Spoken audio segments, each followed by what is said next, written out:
YARrr, welcome back to the channel, y'all. Today we be making a swashbuckler build in Baldur's Gate 3, and we're not gonna do the voice the entire time. In fact, that bit's over. Anyways, yeah, today we're making a swashbuckler build, technically a multi-class swashbuckler build. Now, if this is your first time with the channel, we like to take things at a slower pace and talk about builds that are viable in tactician and honor mode. Not so much building towards, I would say, a meta or like min-maxing beyond what a normal player should be doing. So if that sounds like your cup of tea or cup of coffee in this instance, consider hitting that like button and subscribing if you're new, and let's get started. First up is character creator, and yes, when you think of a swashbuckler, you think of a half-orc, and man, look at this mug. That is the ideal rogue, am I right? No? Okay, well, moving on. Your race, always up to you. The class we're going with is your rogue.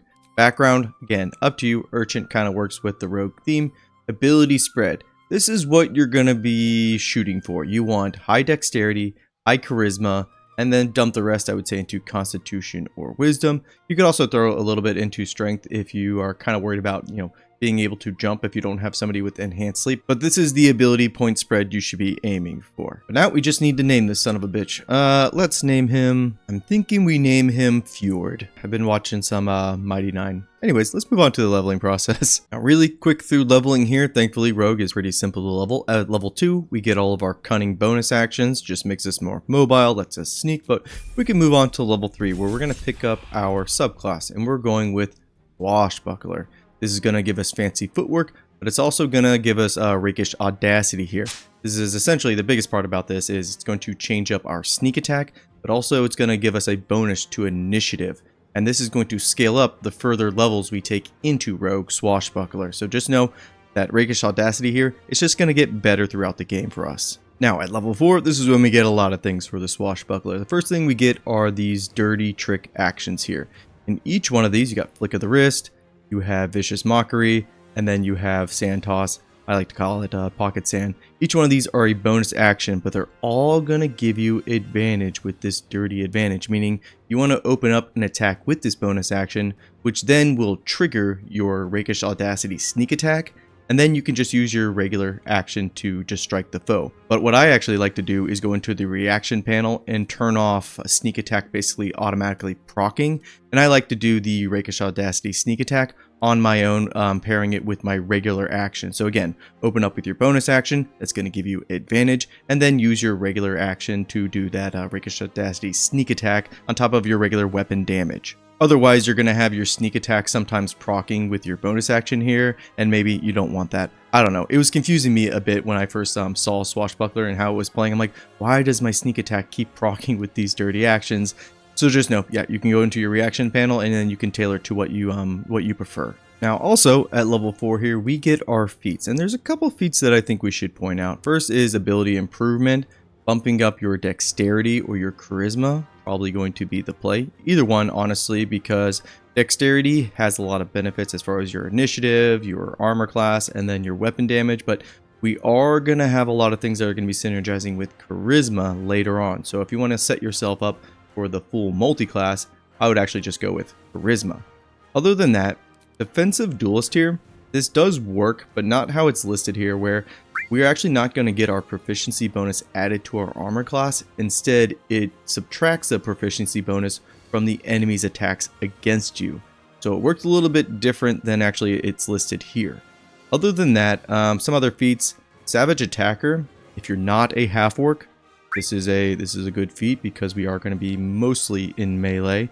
But other than that, yeah, probably just go with ability improvement and then, yeah, bump up charisma. Kind of boring, but it is good. Now, at level 5 here, we need to talk about multiclassing. Now, in general, with multiclassing, you really shouldn't do it until like level 8 and 10, somewhere around there, because something like a martial class, they get extra attack at level 5. Spellcasters, they get their level 3 spell slots, which are some of the best spells in the game. So you really, again, you don't want to be multiclassing too early. But for the leveling section here, we are going to start our multiclassing. But again, if you're going through a normal playthrough, I would stick with Swashbuckler until, again, probably level 10 actually. And you'll see why as we go through the leveling process here. And what we're going to be multiclassing into is the Bard. Now, when it comes to Bard here, cantrip-wise, I would go definitely with Vicious Mockery because we already have a bonus action that lets us do Vicious Mockery as well. And it kind of makes us like the ultimate shit talker. And it's kind of like a fun class fantasy that I have for this build here.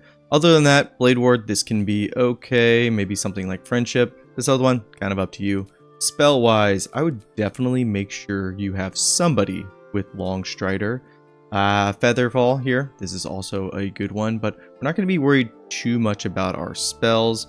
So I would just fill as needed, maybe Healing Word, and then if you want to push Thunderwave, this can be good as well. But cantrips and spells, these are going to be based off of our charisma. This is why we put 2 points into charisma when it came to our feats. And that charisma is going to get even more important as we, again, go through the leveling process, because we have one more multi-class dip that we're going to go into. Starting instrument wise, really just pick whatever your jam is. Me, feeling the violin. Yeah, that seems, that rocks kind of. Anyways, other than that, let's keep leveling. And then, next up, level 2 Bard, 6 overall. We get some class features. We're more proficient with ability checks. This is nice outside of combat. We also get Song of Rest, giving us an additional short rest. I don't know about you guys, but I love having an additional short rest. I love to use up all my short rest before I long rest. Some of you mad lads just go straight from long rest to long rest. Probably spellcasters. Anyways, talking about spells, pick what you need. I'm just going to take probably Dissonant Whispers, and then we can move on to level 3 Bard. Now at level 3 Bard, 7 overall, we get to pick another spell. I would actually go with maybe Hold Person. Spell-wise, not actually very important for our build, but I mean, there are some just really good spells. And Hold Person, I think, actually works pretty well with our setup, because I know I talked about turning off the sneak attack for your bonus actions, but if you have Hold Person here and you hit them in melee range with something like Flick of the Wrist, that's kind of critical. And then you want to add your sneak attack damage on top of it. Ooh, a nice chunky bit of damage for your bonus action there. Subclass wise, we get to choose one here, one of our colleges. We're going with College of Swords, and this is going to give us all of these beautiful, beautiful flourishes.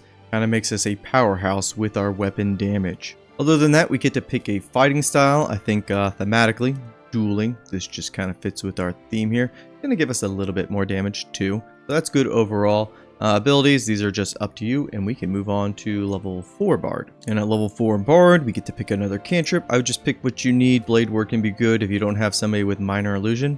That's handy as well.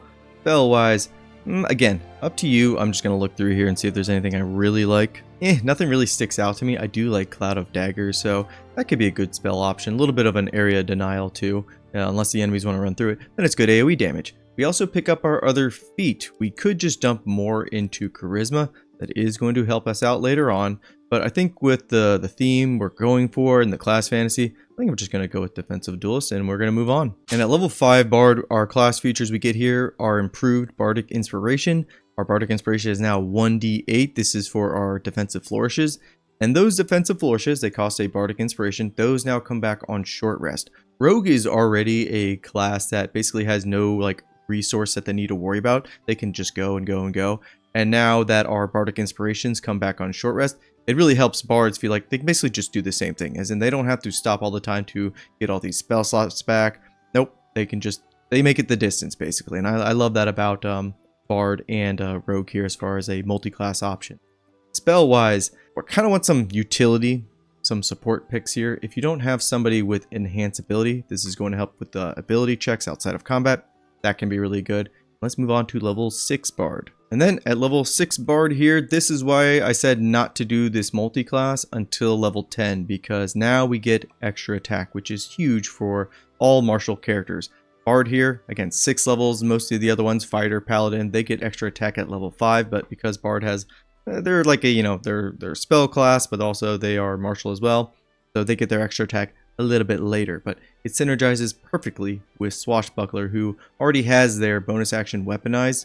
That's why taking Swashbuckler from 1 to 10, completely viable, still really strong, and you're going to be completely fine. We skipped out on that leveling. It went straight into the multi-classing, but just know, yeah, rogue-wise, Swashbuckler, you're going to be fine. This is when I would say the multi-class is complete now, because we have our extra attack. We have some really good spells. We have our defensive flourishes. We have the Rakish Audacity, that sneak attack, all of those dirty trick bonus actions. We are just highly weaponized as this Swashbuckler Bard College of Swords combo. Really powerful martial character here. For our next spell picked, as far as our level 3 spells, nothing important. I would just take what you need, maybe Glyph of Warding for some more AoE damage, but we have so many strikes that we can do that are effective. Not really worried about it. Let's move on to level 11. Now at level 11, we have another choice to make. We can take that Charisma and make it even more important by taking Warlock here and then going Hexblade.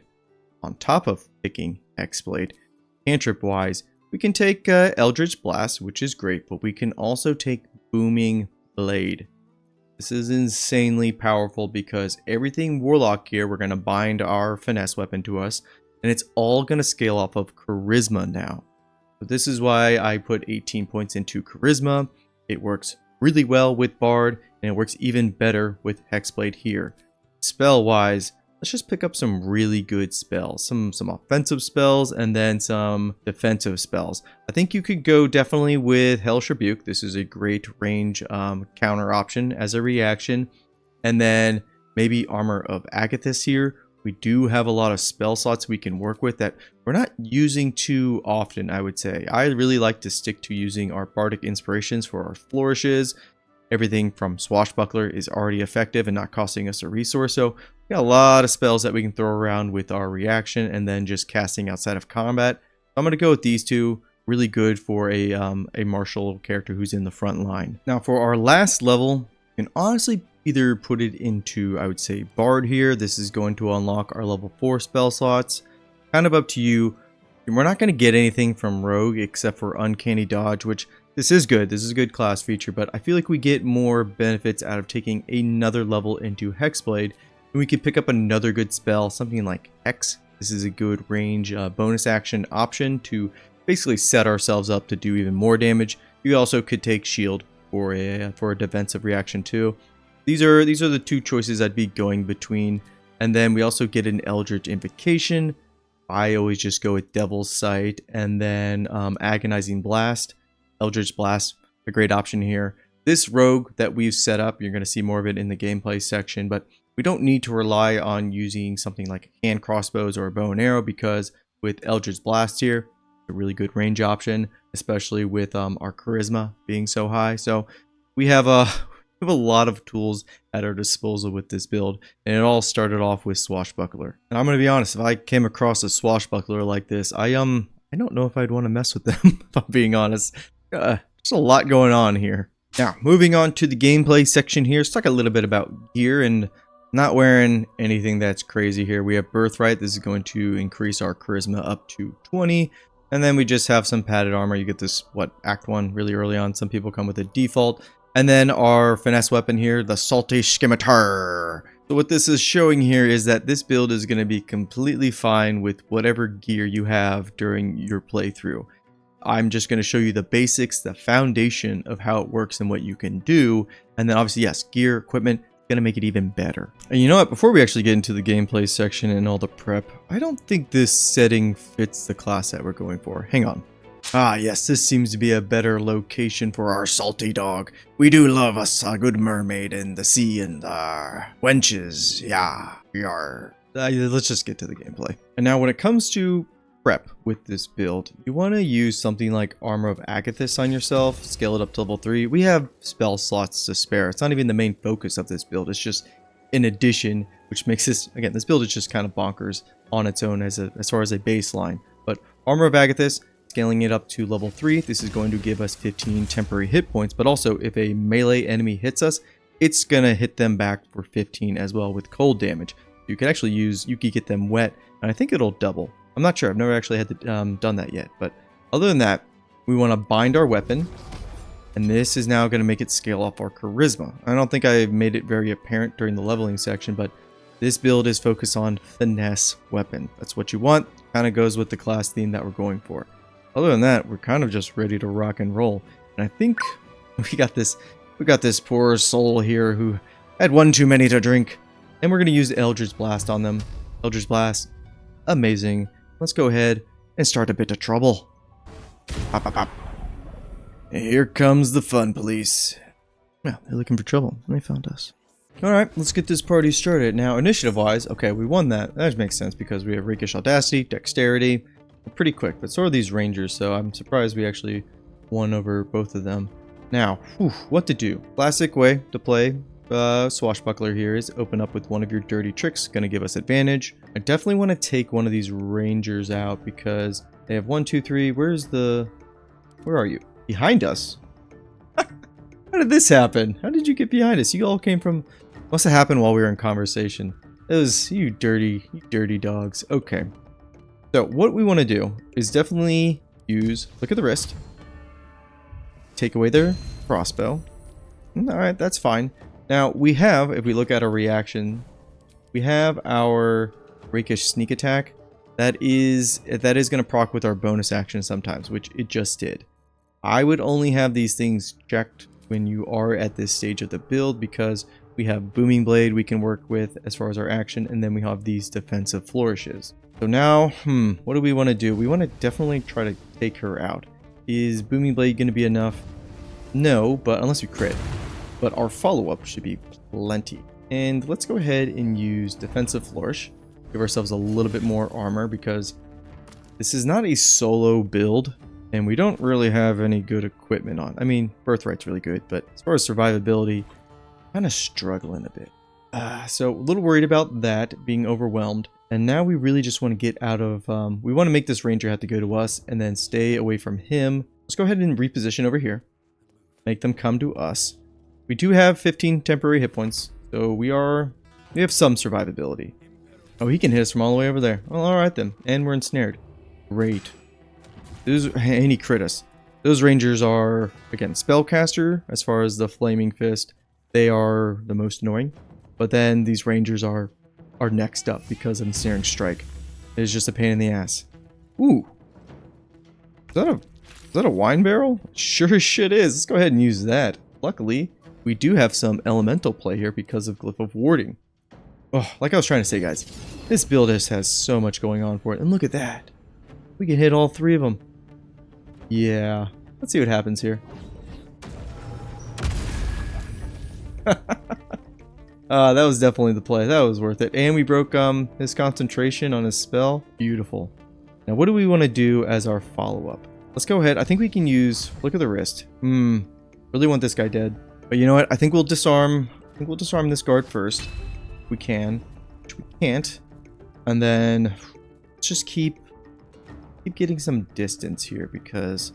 Again, I want that ranger moving around and not having the best angle. And if we go pretty deep in here, it'll be pretty good. Alright, let's go back in there. Yes, use your dash. Good, good, good.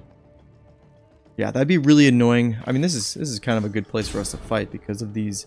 An interior. This guy's gonna poke at us. We're gonna be able to... Oh, clerics forgot they're gonna heal with mass cure wounds. That's fine. Now we're surrounded. But I'm not too worried about it. Let's use Flick of the Wrist. You drop your weapon. I'm gonna pick it up. I'm gonna take a hit. That's fine. I'm gonna pick it up. And now this this fighter here, not useless, but I'm gonna see if they can... Yeah, there's really nothing else they can use in here, so they're kind of useless, which is good for us. And then, what do we want to do against this cleric, or do we want to somehow... Okay, we can't get by this guy, actually. I was going to see, can we get over that ranger? We can't. Let's go ahead and try to handle this cleric, which we can do a lot of things. Let's go ahead and bump up our defensive, or our AC again with defensive flourish. There are also, we hit him with the curse. Again, this build just, so many things just happening with this build. And then we'll hit him with Booming Blade, which kills him. Ooh, okay. Now 2 left. Let's go right back into this little corner. You can't get me, Ranger. You're the one I'm worried about. Yeah, well, he got me. Ooh, but we can hit him with Hellish Rebuke. Bap. Kind of a low roll. They're gonna hit us again. And you know what? Out of the 2 of them, Volley or... what did you just throw at us? Volley or Ensnaring Strike. I prefer they actually hit us with Volley. Now this guy's in our way. But we can use Mobile Flourish. And then teleport to him. And now we don't need... Now we can just spend the rest of our movement going to the ranger here. Take away his weapon. Alright, he didn't drop it, but it still does damage, and he's dead. Yes, yes. Now we just get into this guy's face. I think he can still throw javelins, and we just cursed him as well. Oh, he's gonna pick up his javelin. You're gonna throw it at us too? No, he can't. Oof. Yeah, that's how this all just worked out for us. So this is not a solo build. I don't know if I stated that. Not a solo build, so you're gonna have a group play. We are a little bit low, but again, we don't have equipment, and then this is meant to be in a team. But this is something else we can do. We can do hold person and then go up and use flick of the wrist. It's gonna be an automatic crit. It's gonna trigger our rakish sneak attack. There's a lot going on with this build, and you just have so many options as far as using your bardic inspirations, using your spell slots, or just using your regular dirty tricks with your swashbuckler.